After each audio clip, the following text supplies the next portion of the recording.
నమస్కారం. రక్తహీనత అంటే హిమోగ్లోబిన్ తక్కువగా ఉండడం. ఈ మధ్య చాలా పిల్లల్లో తలసీమియా చాలా ఎక్కువ అవుతుంది. ఏదైనప్పటికీ రక్తం సరిగా వృద్ధి చెందకపోవడం, రక్తహీనత అంటారు, ఎనిమియా అంటాం, ఎనిమిక్ పేషెంట్స్, పాండు వ్యాధి అంటారు.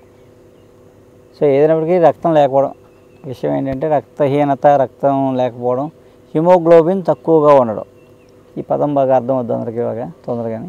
అందుకని హిమోగ్లోబిన్ అనేది పెద్ద, దానికోసం చాలా మందులని ఇవని తిరుగుతుంటారు. కాకపోతే దానికి ఒక మంచి షర్బత్ మీరు ఇంట్లో చేసుకోవచ్చు అరిగెలక్కల్లా. అలాగని మందులు వాడుకోవచ్చు, మీరు ఏమనుకున్నా వాడుకోండి. వాటితో పాటు ఇది కూడా చేస్తే ఇంకా తొందరగా రక్త వృద్ధి జరుగుతుంది. ఇంకా జీవితాంతం రక్తహీనత కోసం మందులు ఏమి వాడక్కర్లేదు.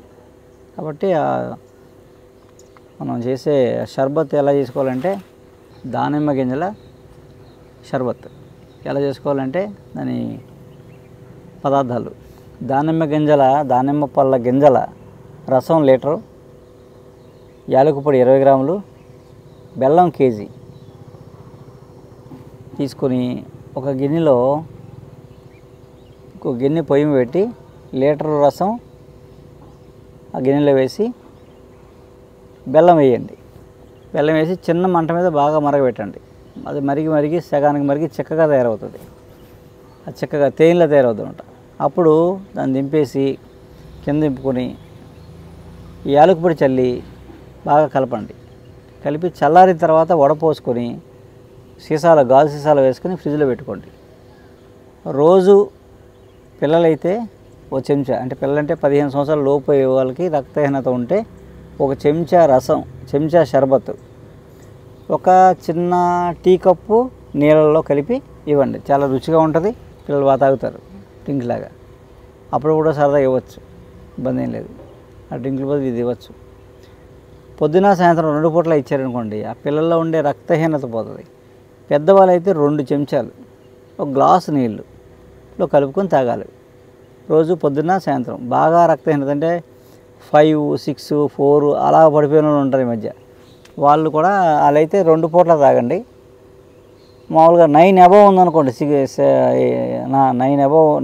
ఉందనుకోండి, 9, 8, 9 అలా ఉందనుకోండి, ఒక పూట చాలు. రోజు ఒక పూట, రాత్రి పూట ఒక 2 చెంచాలు నీళ్ళ కలిపి తాగడమే. అలా ఒక 40 రోజులు తాగండి. తాగి టెస్ట్ చేయించుకోండి. హిమోగ్లోబిన్ కరెక్ట్గా వచ్చిందనుకోండి ఆపేయండి. అలా ఏంటంటే 1 లీటరు సరిపోద్ది. మనకి కావాల్సినంత హిమోగ్లోబిన్ రావడానికి 1 లీటర్ రసం, కేజీ బెల్లం, యాలకుపొడి, ఆ మిశ్రమం ఒకరికి సరిపోద్ది. దేవరపల్లి మండలం, దొద్దుకూరు గ్రామం, తూర్పుగోదావరి జిల్లా. నా పేరు యలమాడి జనార్దన్ రావు. నేను చాలా అనారోగ్యంగా కిడ్నీ సమస్య గురించి చాలా బాధపడ్డాను. నేను అలాగే యూట్యూబ్ దగ్గర 2 నెలల నుంచి చూస్తుండేవాడిని. ఇంగ్లీష్ మందులు చాలా హాస్పిటల్ చుట్టూ తిరిగాను. చాలా హాస్పిటల్ చెప్పిన డాక్టర్ గారు అందరూ కూడా నీకు కిడ్నీ ఇన్ఫెక్షన్ వచ్చింది, నువ్వు ఎన్వి కానీ ఏని కూరలు కానీ తింటాకి వెళ్ళలేదు, అన్నీ మజ్జిగతోనే పాలతోనే తినాలి, ఒక 10-15 రోజుల్లో మీరు మా దగ్గరికి వస్తే డయాలసిస్కి అరేంజ్ చేస్తాం అని చెప్పినారు మాకు. సరే, నేను యూట్యూబ్ చూసి రాజమండ్రి నుంచి డైరెక్ట్గా ఇక్కడ క్యాంప్ ఉంది కనుపూర్లో, రవివారం గారి దగ్గర వచ్చాను. నేను రాగానే నేను క్రియేట్ని చూపించాను ఆయనకి. 0.11కి వెళ్ళిపోయింది నాకు క్రియేట్ను. అది డాక్టర్ గారు చూడగానే ఆయన నవ్వి వెనక్కి చూసి, నీకేం కాదమ్మా, సింపుల్గా తగ్గిపోద్ది, దాని గురించి అసలు నువ్వేం ఒరిగి పడకు అని చెప్పాడు డాక్టర్ గారు. ఆయన కిడ్నీ గురించి నువ్వు మర్చిపోవమ్మని చెప్పాడు. చెప్తుంటేనే నాకు మెడిసిన్ ఇచ్చారు నెలకి. ఆ నెలకి ఇవ్వగానే నాకు నెల వాడిన తర్వాత మళ్ళీ నెలకు వచ్చాను ఇక్కడ. నేను క్రియేటిన్ బాగా తగ్గింది నాకు. ఇప్పుడు కూడా ప్రతి నెల నేను మెడిసిన్కి వస్తాను. ఇక్కడికి మెడిసిన్కి వస్తే ప్రతి నెల క్రియేటిన్ చేయించుకుంటున్నాను. నేను చేయించుకుంటే ఇప్పుడు నాకు క్రియేటిన్ 1.3 ఉంది, ఇప్పుడు నార్మల్గా ఉంది. ఇప్పుడు ఈరోజు కూడా నేను క్రియేటిన్ చేయించుకున్నాను. ఇబ్బంది అయితే ఏమీ లేదు, నాకు బాగానే ఉంది. 2 సంవత్సరాలు ఈ రోజుకి నేను ఈ సార్ దగ్గరికి వచ్చి 2 సంవత్సరాలు అయింది. అయితే ఇబ్బంది అయితే ఏమీ లేదు. మనము ఇంగ్లీష్ మెడిసిన్ వాడితే ఎంత ఇబ్బంది అయితే ఉంటుందో ఇక్కడంతా చాలా సుఖభరంగా ఉంది మనకి. ముందు ఏంటంటే మనం రాజమండ్రి వెళ్తుంటూనే, రాజమండ్రి అన్న హైదరాబాద్ ఎక్కడికి వెళ్ళినా సరే వాళ్ళు వెళ్తుంటూనే మనకి ఓన్లీ టెస్టులకి అయిపోతే మనం పట్టుకెళ్ళిన డబ్బులు.